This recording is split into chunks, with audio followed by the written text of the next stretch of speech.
Hello everyone, this is the Animated Doctor, and this is New to Who, where we take someone who has not seen a lot of Doctor Who and haven't watched the new season. Me. Ben. This is Ben. I'm new to Who. Ben is a new one. We just watched the second episode. Mm-hmm. Ghost something. The Ghost Monument. Ghost Monument. So you've seen the first episode of this season. Mm-hmm. Mm-hmm. So there's I think it's the first time we've seen two episodes in order, right? I believe it is. Ever. Alright, before we get too far into it, there will be spoilers. Just so everyone knows. Yeah. This episode just came out, so if you want to watch it, you can watch it on Amazon, which is where we did. Also, since we're doing this live, if anyone has anything to add to the discussions, feel free to chat it up. Yep. Ben, what happened? So if you recall, the last episode ended with all of them being beamed into space, and it cut out before we saw all their blood boil and their lungs explode and their eyes pop. Yeah. So that didn't happen. Mm-hmm. This time, It's a little graphic. I mean, I don't know. I'm assuming that all happens. I know the boiling part does.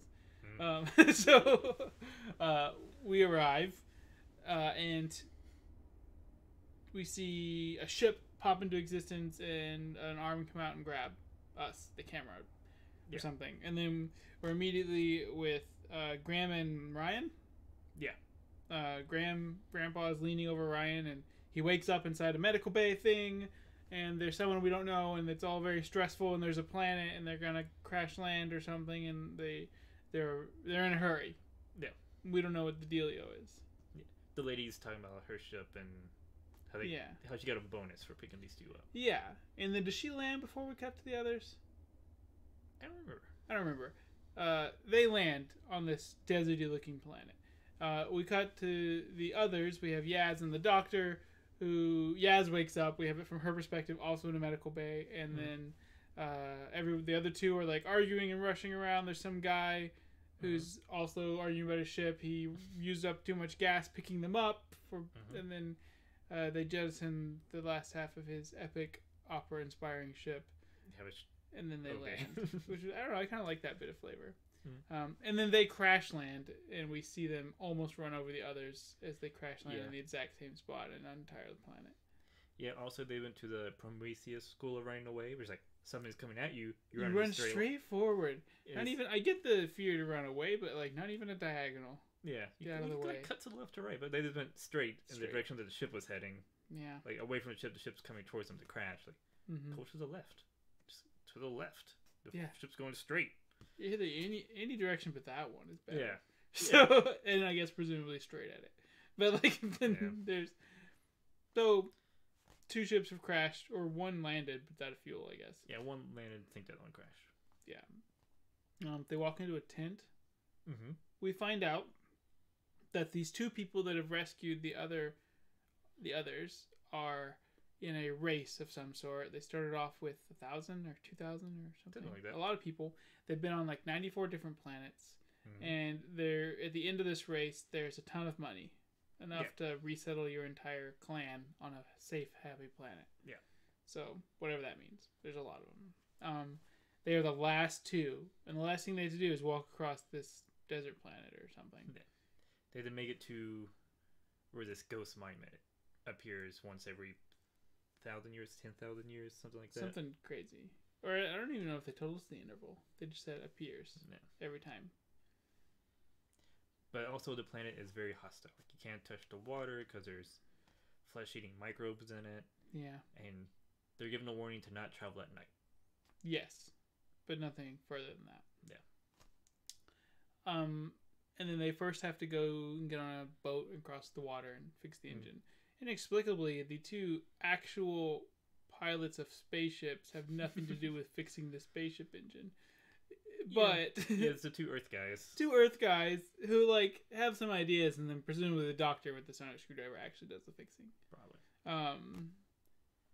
And then they're on their way, and there's some argument about, are these two people? He pulls a gun, but there's a rule that he can't shoot someone else. Yeah. Although there's no rule against killing the random other people that are there. But I guess that's true. Cool. He doesn't end up doing that. Yeah. So they continue. There's just lots of question about where are all the people on this planet? Why is it so deadly? If there are ruins, where did the civilization go? They find structures.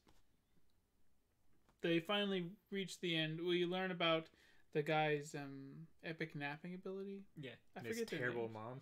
And his terrible mom. His mom that was like, "I'll catch you when you jump out of the worst trust fall ever." Yeah. And doesn't catch. Which, in fact, was made to destroy trust. That And was then the he's whole like, purpose of it. "I love my mom." I'm like, "Ooh, she sounds." You jumped out of a tree. She personally didn't catch you. You broke an arm and an ankle. Yeah, that's not what love is. you misunderstand.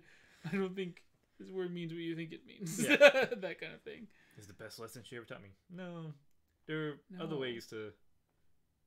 I thought he was going to get eaten by bacteria or something before the end of this. Yeah, I did think he was going to make it. Which I guess it's fine. Or but he would not, turn and yeah. shoot someone anyway, even though it was against the rules, and then no one gets the money. Yeah, I guess we're just more pessimistic, even than him. I forgot their names. Yeah, I'm just going to keep saying the guy and the girl. Because I don't remember their names. They find a temple. They walk Or a up on settlement a thing. building that looks like an old Kmart that's fallen apart to me, or whatever. Like it looks surprisingly. Even at that point, I was like, "Are we in a Planet of the Apes? This is an Earth situation," but it wasn't. And in the background, you see scraps of fabric. Just Oh yeah, they keep Kinda zooming in on these wafting fabric, like Yeah. all through this every time. Like every desert scene leading up to this has had fabric yeah, sitting just around. randomly just hanging out, or sometimes you see it in the background and they're off doing something. Yeah, or like in the foreground, when in the background they're working on the ship or something. There's this little piece of like old shirt or whatever. Yeah. So this, so we're aware that there's something up with this fabric. Yeah. They end up reading the. Let's see. They go in there. There's robots that immediately appear everywhere somehow. Terrible robots. They're called sniper bots, not wielding snipers, nor inaccurate at all. Yeah, they hit the space dude, Once, yeah. and that's all. Even so, he doesn't even seem that damaged. He's just Just looks like shakes a it burn. off.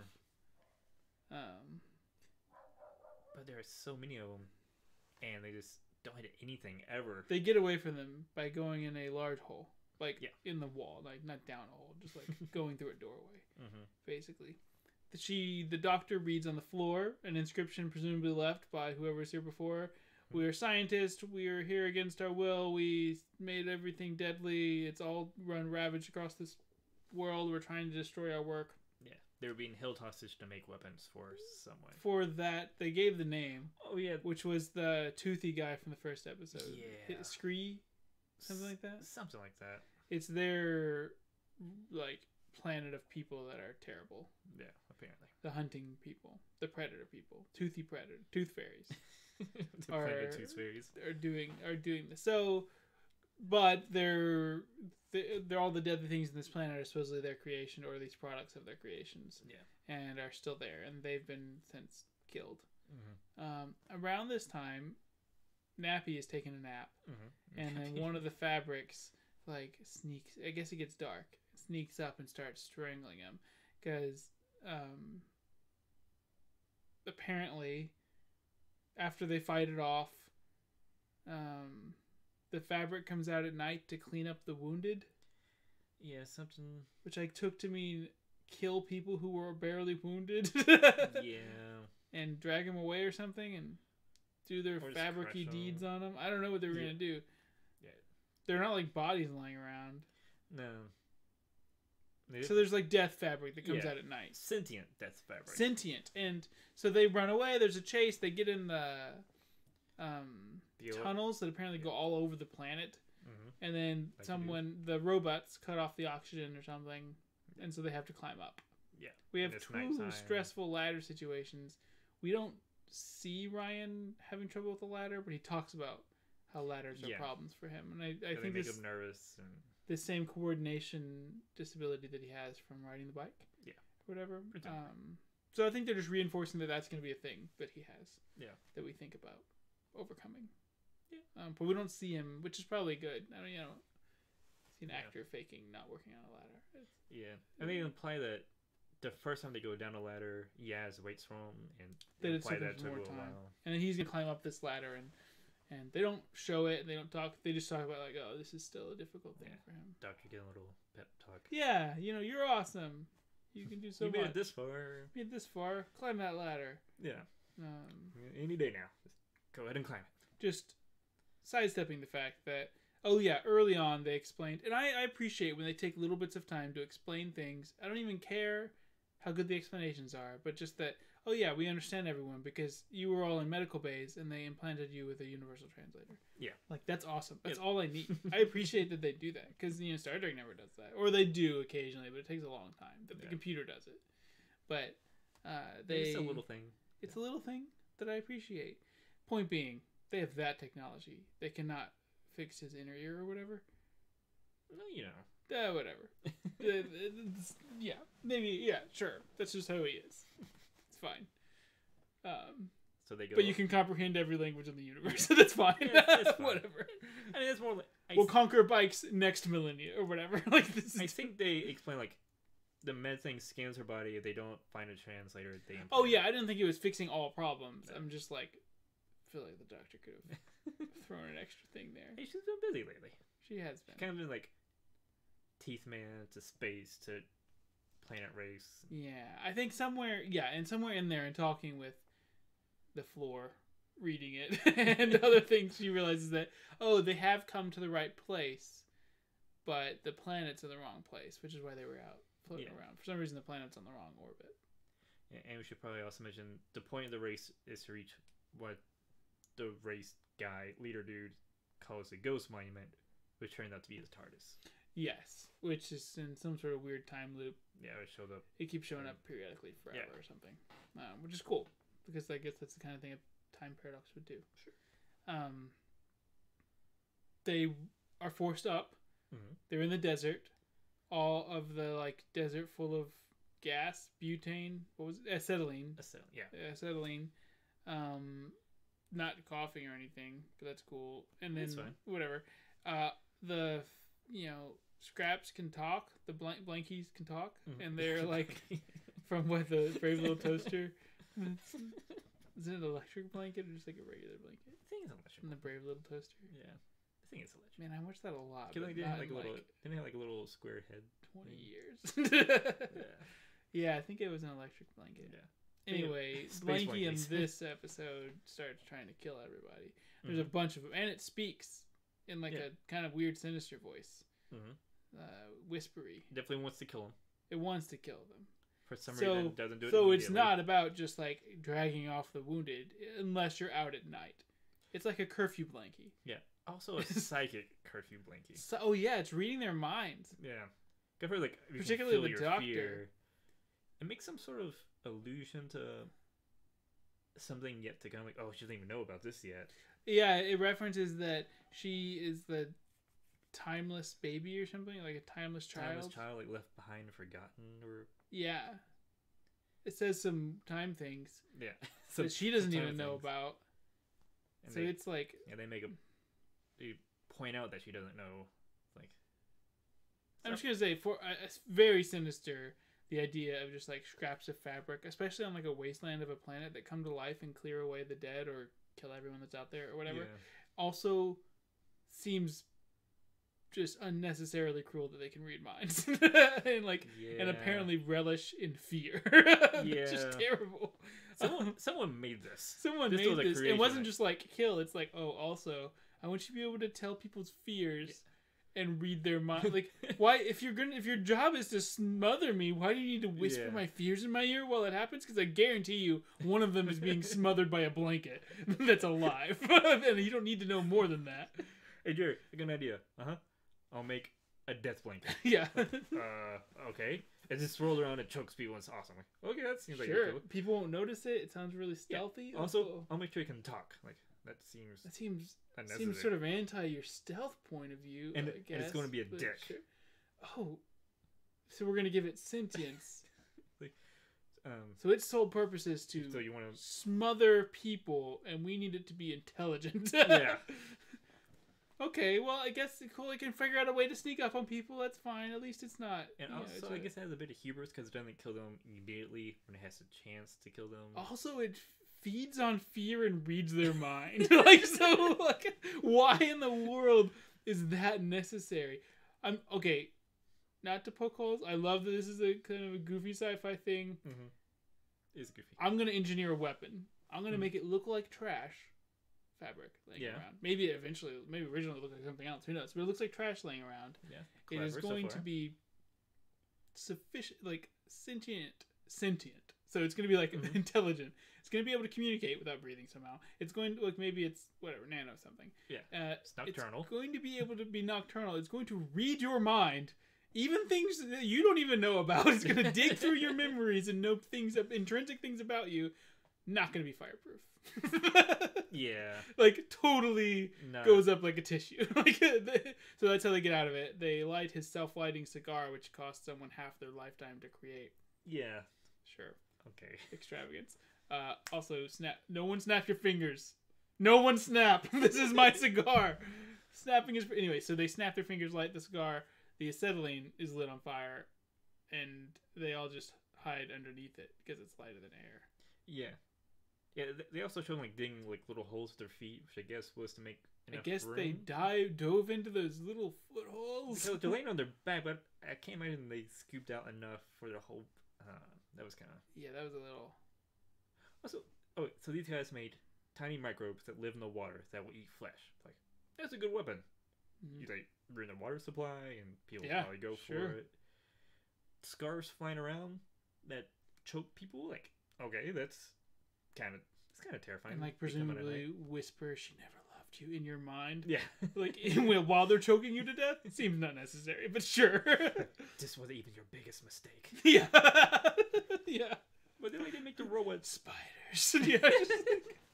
But then they make the robots have stormtrooper aim. Like, they have all this crazy stuff. And call them sniper bots. Specifically, people in the military that have the best aim. Yeah, and like the crew, like the doctor and her team, like out in the open in a shooting range. Plenty of time to realize, like, or they're like trying to like, well, what's this? Like, the sniper, they're active. They don't hit anything. No, maybe that's why they made them. They were like their first go at a war bot. And then they like, oh, these guys are terrible. Let's make them arrange so they can practice. And they're like, oh, they're still terrible. Let's just start over. And then they make, blankets. It was idea 2, and the blankets murder them or whatever. Yeah, I guess they really jumped from 1 to 2 there. Yeah. Anyway, the blankets all burn, I guess. Yeah, apparently that one explosion was... They don't show the range. They just show, like, directly above the people's burn heads. them all between there and where they're going. Yeah. And you have, like... At least that night. Yeah, a very fast... Not a montage, but a fast switch. Like, here are moons, and the suns are up. And there we go. Yeah, and then it's daytime. Like, yeah, it's not worry about the scars. And then they arrive. Yeah, they get to where the ghost monument is. There's the tent. The race. The race was to the ghost monument.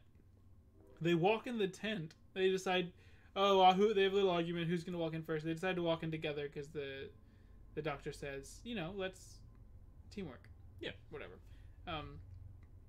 They were supposed to race to the ghost monument. They walk in the tent and it's over. Also, this extremely powerful person that's apparently projecting himself from like across the galaxy is threatened by one guy who has no means of getting off of this planet, and is just like, "I'll come after you." And he's like, "Okay, cool, you both win. Whatever, dude. Like, I don't care. Shut up." Yeah, especially he specifically said earlier when they met the dude the first time, like, "If we don't have enough fuel to get off here, you can't just leave one of us." Yeah, and he's like, "I'll get off here anyway and come after you." Okay, fine. Whoa, don't threaten me. Yeah. And then he folds immediately. Yeah. Also, like, he's the only person who get hit by a sniper bot. Are you really gonna be scared of him? Yeah. I mean, but then yeah, the race master agrees and snaps the fingers, and they both leave, having never reached the ghost monument, which was the race. So basically, they just had to like get to the keep their curfew, and walk across the desert, and then they won. Yeah, avoid some bad robots. I think it was supposed to. Before they found the tunnel, they're supposed to go over like mountains and stuff. Oh, lots of terrible, presumably other deadly things. Yeah. Okay, cool. Yeah, that makes sense. But the race master leaves with the 2 racers, but leaves the doctor and all them behind. Yeah, and the doctor seems to lose all hope. Get a little dark. Yeah. And the rest of them are cheering the doctor up when that weird, and the TARDIS appears. Mm-hmm. And then they walk in. It's been redecorated apparently, which Yeah, it happens every time Happens. the Doctor switches out. Oh, so it gets a little facelift as well. Mm-hmm. My favorite part of this entire episode. They're gearing up this. She's pulling levers, pushing buttons. Gonna take him home. The little cookie pops out of the little cookie slot. And it's like, she's like, oh, how wonderful is this? She doesn't even say anything. It's just like, how great is this? Is her face. Like, TARDIS. And then, like, eats the cookie. And then the End of episode. over. Which is awesome.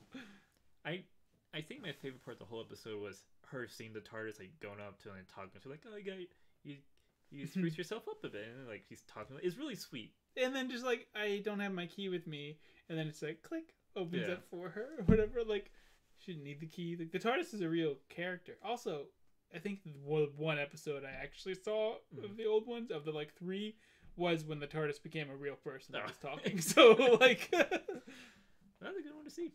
Is it like a robot or a person? There's an AI. Who knows? That episode, they suck the soul out of the TARDIS and put it in a human body. So it has a soul. Take from that what you will. They say they suck the soul out. Interesting. And put it in a human body. And the TARDIS lady talks in this. And it goes back. Oh yeah. They suck the soul back out of the human body and stick it back into its robot enslavement sort of thing. Yeah. Partnership. I mean, much more powerful as a TARDIS than as a meat person. Yeah. Yeah, much so. Okay. But it was the first time, like, the episode felt like had any sort of emotions to it was when she saw the TARDIS. And, like, her getting down, because, like, when she gives up hope, like, okay. Then, like, oh, it's TARDIS, my baby. And she's talking to it, and it's... And the TARDIS has clearly missed her for, I don't know, millennia. Who knows how long? Because it's a weird anti-time thing. So if it's popped in and out, who knows how long it's... Yeah, but they mentioned, like I said, ongoing thing that happens. So I just think that it's... I like that, because that's just some sort of time paradox, and that's how it would show up. But that it when it's refixing itself, it made a little biscuit cookie dispenser. And presumably every time she takes off, we just get a little bit. Maybe just if it senses her hunger or desire for a cookie. Maybe it was just really happy to see her. Yeah. I like it. It's got a dedicated slot, though. Yeah. And then they gave us a preview of the next one with Rosa Parks. Yeah. And someone shooting a laser gun. Yeah, because, you know. Sure. I'm pretty sure that's how it meant, actually. That'd be interesting to see. We also got the opening, the title sequence. Oh, yeah. The theme song, which was in the first episode. Sort of trippy space. Yeah, sort of like warpy. Or warpy, yeah. I really liked it. It was cool. Got the title screen. Yeah, they didn't just jump right in. Yeah. So do you think you'd watch the next one? Yeah, I think it will. Still feeling it? Yeah. Is that what they kind of do? Do they kind of go space somewhere and then back to Earth in some period of time and then space somewhere? Yeah, kind of a mix between the two. Cool. A lot of the time, like, you'll get the Doctor, you'll get their new companion. And, like, usually an adventure on Earth, because that's where he meets all his companions. Like, hey, this thing go over space and time, let's go space and time. And then they go on a space adventure. And then a time adventure. Yeah. Cool. So, be interesting to see why they end up there, not back in their own time. Yeah, either a mistake or something else has gone wrong back there. Or they just don't want to go home yet. They don't want to go home yet, or some slug is invading the civil rights movement in the United States or something. I'm excited about the next one. Yeah. I think it's good. Yeah. Like the characters. Like to get to know a little bit.